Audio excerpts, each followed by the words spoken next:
orasyon sa tubig upang maging healing water.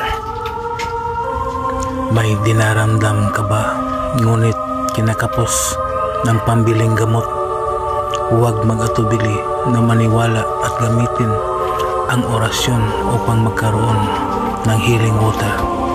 Sa mga naniniwala na mapagaling ang kanilang mga sakit sa pamamagitan ng healing water na ito, marahil para sa iyo ang mga orasyon na sumusunod. Sator Aripo Tinit Opera Rotas El Iso Bumutso Cruz El Iso Bumutso Cruz El Iso Bumutso Cruz. Amen. Ibulong ang orasyon na ito sa basong tubig, sa galon, sa pitcher o sa kahit anong lalagyan ng tubig. Maraming salamat po sa mga tao na naniniwala.